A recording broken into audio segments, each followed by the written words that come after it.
नमस्कार, स्वागत है आपका सबसे बड़ी खबर में। मैं हूं आपके साथ साक्षी शर्मा। आज हम आपको दिखाएंगे 3 ऐसी बड़ी खबरें जो सीधे आपसे जुड़ी हुई हैं।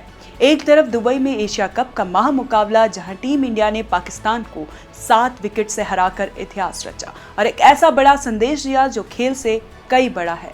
वहीं दूसरी तरफ सुप्रीम कोर्ट का बड़ा फैसला, जिसने वक्फ अधिनियम 2025 के कई प्रावधानों पर रोक लगाते हुए नई बहस छेड़ दी है। और आखिर में बिहार का सीमांचल, जहां से सत्ता की गिनती तय होती है, और अब प्रधानमंत्री मोदी ने वहीं से विकास और सियासत का नया पासा फेंका है। तो चलिए शुरू करते हैं आज की सबसे बड़ी खबर।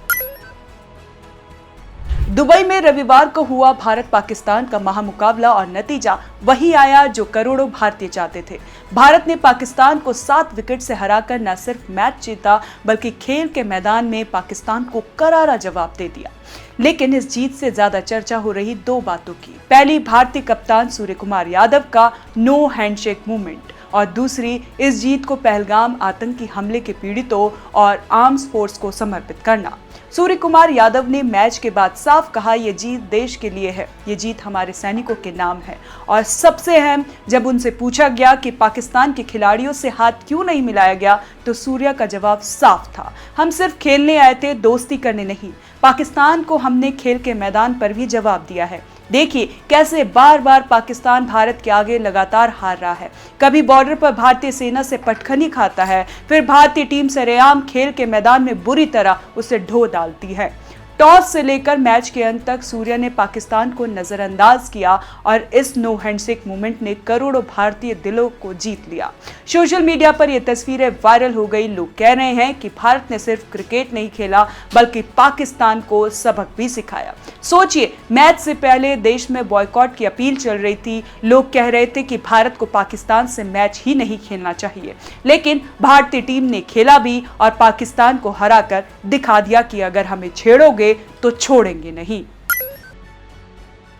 अब बात करते हैं देश की दूसरी बड़ी खबर की, जो सीधे कानून और संविधान से जुड़ी है। सुप्रीम कोर्ट ने वक्फ अधिनियम 2025 के कुछ प्रावधानों पर रोक लगा दी है। सबसे बड़ा विवाद था वक्फ बोर्ड का सदस्य बनने के लिए कम से कम 5 साल तक इस्लाम का पालन करने की शर्त। कोर्ट ने कहा, यह प्रावधान तब तक लागू नहीं होगा जब तक इस पर उचित नियम नहीं बन जाते। दूसरा अहम मुद्दा धारा 3, जिसमें कोर्ट ने साफ कहा कि किसी व्यक्ति को उसकी संपत्ति से बेदखल नहीं किया जा सकता जब तक वक्फ ट्रिब्यूनल और हाई कोर्ट अंतिम फैसला न दे। यानी सीधी भाषा में कहें तो वक्फ बोर्ड का एक कार्यप्रणाली मनमाने तरीके से किसी की जमीन या संपत्ति पर दावा नहीं कर सकते। कोर्ट ने बोर्ड की संरचना पर भी कहा, अधिकतम 3 गैर मुस्लिम सदस्य ही हो सकते हैं, लेकिन 11 में से बहुमत मुस्लिम समुदाय से होना चाहिए, और जहां तक संभव हो बोर्ड का CEO मुस्लिम ही होना चाहिए। ये फैसला कई मायनों में बड़ा है, क्योंकि देश भर में वक्फ संपत्तियों को लेकर विवाद लगातार बढ़ रहे हैं।